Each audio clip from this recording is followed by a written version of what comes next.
Halo Bapak Ibu semuanya, saya Nyoman Edi Supartawan dari CGP Angkatan 10. Pada hari ini, saya akan memaparkan terkait dengan demonstrasi kontekstual, yaitu pada modul 1.4 mengenai budaya positif. Nah, apa itu segitiga restitusi? Itu adalah suatu proses dialog yang dijalankan oleh guru agar dapat menciptakan murid yang mandiri dan bertanggung jawab. Nah, adapun tahapannya, jadi di sini yang pertama adalah menstabilkan identitas. Kemudian yang kedua adalah validasi tindakan yang salah, dan yang ketiga adalah menanyakan keyakinan. Nah, adapun langkah-langkah restitusi secara detail, itu yang pertama adalah menstabilkan identitas. Jadi, hal ini dilakukan berdasarkan prinsip, yaitu si pembuat kesalahan adalah bagian dari proses pembelajaran yang nantinya akan menggeser dari identitas yang gagal ke identitas yang sukses. Kemudian, yaitu validasi tindakan yang salah. Jadi, setiap perilaku itu berupaya memenuhi suatu kebutuhan tertentu guru agar bergeser dari pemikiran stimulus respon menjadi proaktif, serta nanti dapat mengenali dan mengakui kebutuhan dari murid itu sendiri. Dan tahap yang ketiga adalah menanyakan keyakinan. Jadi murid akan diberikan pertanyaan-pertanyaan bermakna untuk nanti memunculkan motivasi secara intrinsik. Sebagai contoh penerapan, di sini saya menyediakan dua kasus. Kasus yang pertama yaitu Devika tidak terima karena ketika sedang memberikan pengumuman penting di depan kelas, terdapat teman sekelasnya yang bernama Mahendra tidak menghiraukannya dan ia malah bercanda. Devika sangat marah dan tidak bisa menahan emosinya. Teman-teman, mohon perhatiannya sebentar. Jadi saya akan menginformasikan mengenai kegiatan besok. Jadi untuk besok kita akan melaksanakan pembersihan di sekolah. Jadi sesuai himbauan Bapak Ibu, kalian disuruh untuk membawa lap dan juga ember. Untuk besok kalian, Mahendra, tolong hadap ke depan. Saya sedang bicara. Untuk besok kalian berpakaian olahraga. Datang ke sekolah lebih pagi karena bel tidak seperti biasanya. Mahendra, tolong dengarkan saya ya. Saya sedang bicara. Sudah sering saya dengarkan. Gak ada kamu dengarin dari tadi. Kalau nggak ada yang nggak lihat. Saya nggak minta ya. Saya bilang. Ya udah maaf. Nah, ya. Permisi Pak, apakah Bapak mendengar saya? Ya benar, silakan duduk Devika. Ya, bagaimana kabarnya hari ini Devika?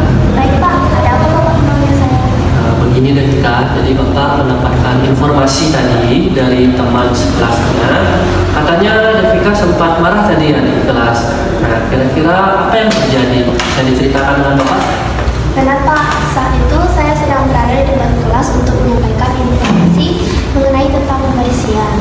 Namun Mahendra malah tidak mendengarkan saya dan malah bercanda. Ya. Baik, di sini Bapak tidak mencari siapa yang benar, siapa yang salah gitu ya. Jadi kalau mungkin Bapak berada di posisi seperti Devika tadi, kemungkinan Bapak juga akan melakukan hal yang sama ya, kesal dan marah juga pada Mahendra. Nah, tapi di sini Bapak ingin mengetahui lebih dalam lagi, kira-kira apa lagi yang Devika lakukan pada Mahendra?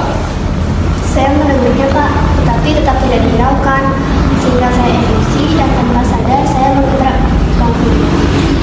Devika pasti punya suatu alasan tertentu ya sampai kok bisa melakukan seperti itu ya. Nah, kira-kira bisa nggak diinformasikan kepada Bapak apa sih penyebabnya, alasannya? Ya karena saya sudah sangat kesal Pak, karena sudah diperingatkan berkali-kali, tetap saja tidak dihiraukan. Apalagi informasi yang saya beritahu ini adalah informasi yang sangat penting. Ya, jadi sangat wajar sekali ya kalau Devika di sini marah ya pada Mahendra, apalagi berada di depan gitu ya. Jadi Devika sebagai ketua kelas menginformasikan hal-hal penting ya kepada teman kelasnya tetapi tidak dihiraukan. Jadi di sini Devika, kalau Bapak lihat, Bapak mungkin menghargai ya. Jadi tindakan yang Devika lakukan tidak lebih buruk lagi dari menggebrak meja gitu. Jadi seperti misalnya memukul Mahendra, itu jangan sampai terjadi hal seperti itu, mungkin itu yang dihindari gitu ya. Nah, untuk itu di sini kita sekarang fokuskan lagi kira-kira tindakan yang Devika lakukan itu sesuai nggak dengan keyakinan kelas yang sudah kita sepakati atau buat bersama? Tidak, Pak. Nah, jadi keyakinan kelas kita itu keyakinan kelas apa yang mungkin sudah dilakukan? Saling menghormati dan juga saling menghargai. Jadi keyakinan atau saling menghormati dan menghargai teman itu kira-kira penting atau perlu nggak dilakukan itu? Sangat penting, Pak. Nah, ketika misalnya Devika melakukan atau mendapatkan hal di posisi yang sama, bagaimana Devika nanti bisa menerapkan keyakinan kelas itu? Harus lebih sabar lagi dalam menghadapi masalah. Ya, ini kemungkinan karena sudah terjadi gitu ya. Jadi tadi sudah dapat mungkin cocok sedikit dengan Hendra. Nah, kira-kira apakah Devika bersedia untuk memperbaiki masalah ini? Saya bersedia, Pak. Saya akan berusaha untuk memperbaiki diri. Ya. Nah, kira-kira apa nggak yang bisa dilakukan untuk Devika supaya nanti ke depannya mungkin tidak terjadi seperti itu lagi? Harus lebih sabar lagi, dan juga jika ada masalah seperti itu lagi, saya akan melaporkannya kepada wali kelas. Ya, baik, itu tindakan yang bagus sekali bisa dilakukan itu ya. Jadi solusi yang bagus untuk itu bisa diterapkan. Jadi kita di sini harus bisa menghargai, menghormati dari seluruh teman gitu ya. Jadi kita itu mungkin harus mengakui bahwa setiap orang itu punya keunikannya beda-beda, punya kesalahannya masing-masing. Nah, sehingga kita di sini harus belajar lah mengenali satu sama lain, harus belajar lebih sabar lagi supaya di kelas nantinya bisa akur dan tidak terjadi keributan atau mungkin tidak kecocokan gitu. Itu yang dihindari. Mungkin dari masalah ini sudah selesai, sudah ada solusinya gitu ya. Mungkin ada yang ingin didiskusikan lagi? Tidak ada, Pak. Tidak ada. Baik, kalau tidak ada, Devika sudah bisa kembali lagi ke kelasnya. Silakan. Pak, terima kasih banyak, Pak ya. Ya, silakan. Om Swastiastu. Perkenalkan, nama saya Mary Devika dari kelas 9. Yang saya rasakan setelah saya berdiskusi dengan Bapak Edi Supartawan adalah saya merasa sangat senang bisa berdiskusi dengan Bapak Edi Supartawan. Bersama Bapak Edi, saya bisa belajar untuk mengendalikan emosi saya terhadap hal-hal kecil, seperti ulah-ulah dari teman saya. Saya menyadari bahwa saya harus lebih bersabar dan menghormati teman-teman saya sesuai keyakinan kelas yang sudah disepakati bersama. Sebagai contoh penerapan kasus yang kedua, jadi di sini teman sekelas Kuri yaitu banyak yang tidak terima dan melaporkan Kuri ke wali kelas karena Kuri sering terlambat ke sekolah dan sudah beberapa kali alpa.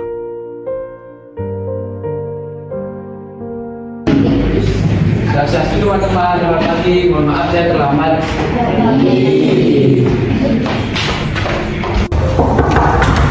Ya, Pak ngajar saya. Ya, benar, Kuri, silakan duduk.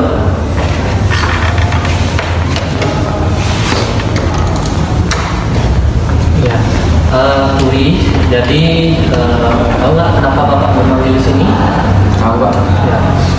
Jadi Bapak di sini mendapatkan informasi itu dari beberapa ya bahwa katanya di sini sering terlambat ke sekolah dan juga apa gitu ya. Nah, jadi di sini Bapak ingin mengetahui kira-kira apakah benar demikian, bisa diceritakan kepada Bapak? Benar, Pak, saya terlambat kurang lebih 5 kali, Pak, sama alfa 3 kali. Baik, kalau misalnya sering terlambat ataupun mungkin di sini alfa seperti itu ya sampai 3 kali.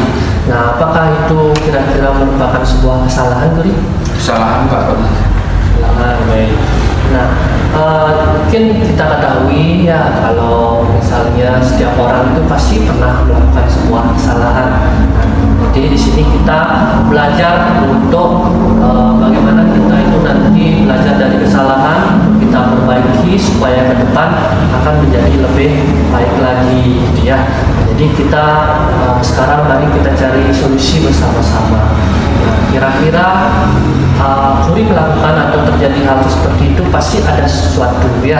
Nah, kira-kira apa penyebabnya? Bisa dipaparkan kepada Bapak? Karena saya sering bergadang bermain game bersama teman. Main game, oke, baik. Selain itu ada lagi? Tidak, itu aja. Ya. Nah, jadi kalau begitu Kuri di sini harus ingat kembali mengenai tentang keyakinan kelas yang sudah kita buat dan juga sudah yakini bersama. Nah, kira-kira kalau misalnya di sini Kuri sering terlambat dan juga sampai alfa, nah kira-kira apakah itu sesuai dengan keyakinan kelas kita yang sudah kita sepakati bersama? Tidak sesuai, ya. Nah, kira-kira kesepakatan kelas apa yang Kuri langgar? Disiplin. Ya. Nah, kira-kira disiplin itu apakah perlu nggak menurut Kuri untuk dilaksanakan atau diterapkan? Sangat penting sekali bagi saya. Ya, sangat penting. Nah, kira-kira apa alasannya? Karena jika disiplin dan menghargai waktu, kita bisa menyediakan barang-barang yang ingin dibawa ke sekolah. Ya, jadi dengan Kuri di sini lebih disiplin dan lebih menghargai waktu, lebih datang lebih awal. Nah, itu berarti Kuri di sini menghargai tidak hanya diri sendiri, tetapi juga orang lain. Nah, sehingga hal itu juga akan bisa menyiapkan diri Kuri itu untuk nanti bisa mempersiapkan apa yang nanti akan dilakukan. Nah, sehingga itu merupakan hal-hal yang positif sekali untuk dilaksanakan ya. Jadi disiplin itu sangat penting sekali untuk di kalian itu untuk dilaksanakan secara terus-menerus. Ya, bagaimana Kuri? Saya menyesal Pak atas kesalahan yang saya perbuat. Ya, mungkin karena ini sudah terlanjur gitu ya. Nah, kira-kira apa yang mungkin Kuri akan lakukan ke depannya agar nanti Kuri tidak terlambat lagi ke sekolah? Saya tidak akan bergadang lagi dan bermain lagi dan tidur di bawah jam 10. Ya, baik. Jadi itu solusi ya yang bisa kita ambil dari diskusi hari ini. Tentunya Bapak harapkan nanti dengan Kuri nanti tidak bermain game lagi di jam larut malam ya, apalagi sampai pagi gitu. Jadi tidak bisa nanti kamu itu bangun paginya sehingga itu yang menyebabkan terlambat ke sekolah. Jadi nanti juga Bapak akan berkoordinasi dengan orang tua dari Bali agar sering juga nanti bisa mengecek atau melihat dari Kuri apakah nanti paginya sudah bangun atau belum ya. Jadi itu solusi kita. Mungkin sudah selesai permasalahannya. Kuri ada yang ingin diskusikan lagi? Tidak, ya kan tidak ada. Jadi Kuri bisa kembali lagi ke kelas. Ya, silakan. Ya, jadi. Swastiastu, selamat pagi. Saya Gede Kurniawan Hadi Saputra. Saya dari kelas 76 absen 2. Saya berterima kasih kepada Bapak Edi karena sudah diajak untuk berdiskusi menyelesaikan masalah, dan saya berjanji tidak akan mengulangi masalah saya lagi bermain game sampai larut malam dan terlambat sekolah. Baik, demikian pemaparan saya mengenai demonstrasi kontekstual pada modul 1.4 yaitu budaya positif. Terima kasih atas perhatiannya, semoga bermanfaat dan sampai jumpa.